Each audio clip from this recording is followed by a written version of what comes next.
नमस्कार, मैं कादम्बिनी शर्मा हूं आपके साथ। 28 तारीख की शाम से प्रधानमंत्री नरेंद्र मोदी 2 देशों की यात्रा पर जा रहे हैं, चीन और जापान।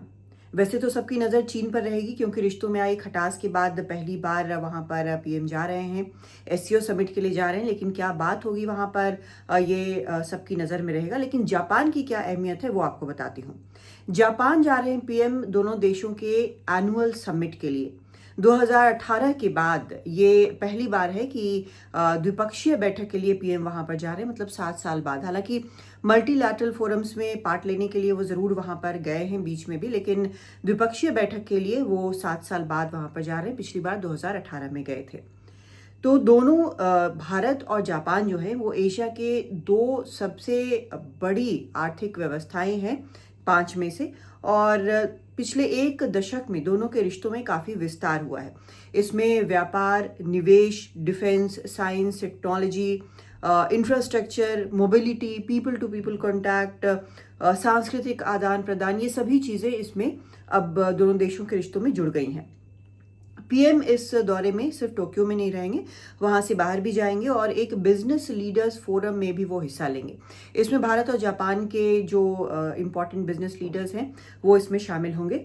और उम्मीद है कि ऐसा लग रहा है कि दोनों देश जो हैं 2008 में एक joint declaration on security cooperation हुआ था, उसको अपग्रेड किया जा सकता है।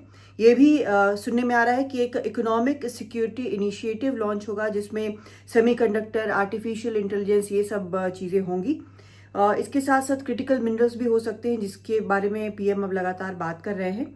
इसके अलावा भारत में जापान का 7 से 10 मिलियन ट्रिलियन येन का निवेश हो, इसकी भी कोशिश की जा सकती है। तो ये एक ऐसी बैठक होगी जिसमें काफी अहम आउटकम्स भारत के लिए खासकर आर्थिक तौर पर हो सकते हैं।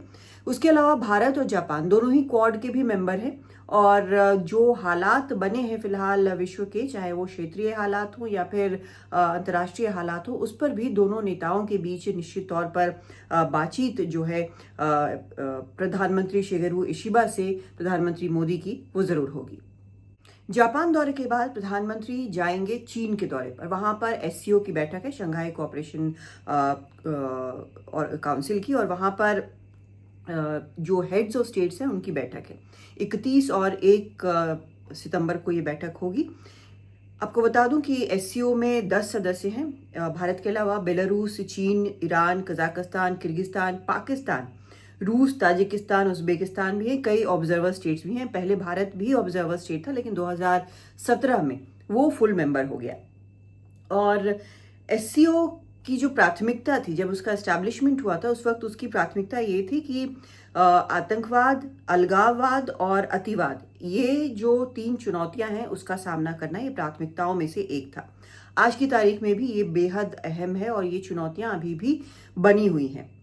कई वहां पर बायलैटरल मीटिंग्स हो सकते हैं, इस तरह की भी जानकारी आ रही है। कुछ खबरें ऐसी भी चल रही हैं कि न सिर्फ शी जिनपिंग से बल्कि रूस के जो प्रेसिडेंट हैं राष्ट्रपति पुतिन, उनसे भी मुलाकात हो सकती है। हालांकि ये अभी विदेश मंत्रालय ने साझा नहीं किया है कि किन किन नेताओं से द्विपक्षीय और मुलाकात हो सकती है एससीओ के साइडलाइंस पर। लेकिन इस पर सबसे ज्यादा नजर इसलिए है क्योंकि चीन के साथ 2020 के बाद जो रिश्तों में खटास आई थी, जिस तरह से रिश्ते बिल्कुल रिश्तों पर बर्फ जमी हुई थी, वो धीरे धीरे जब कजान के बाद, रूस के कजान में जो बैठक हुई थी दोनों नेताओं के बीच, उसके बाद जो पिघलना शुरू हुआ है। तो उसके बाद ये पहला दौरा पीएम मोदी का चीन का होगा। जो आउटकम्स हैं उसमें ये उम्मीद की जा रही है कि शायद डायरेक्ट फ्लाइट्स दोनों देशों के बीच एक बार फिर से शुरू हो जाए। दोनों देशों की जो एयरलाइंस है वो इस पर तैयारी कर रही हैं, तो हो सकता है कि तारीखों का ऐलान इस पे हो जाए। उसके अलावा यहाँ से क्या कुछ निकलेगा ये काफ़ी इंटरेस्टिंग होगा देखना। और अगर द्विपक्षीय बैठकें होती हैं राष्ट्रपति पुतिन से, तो वो अपने आप में एक बहुत बड़ी खबर होगी। नमस्कार।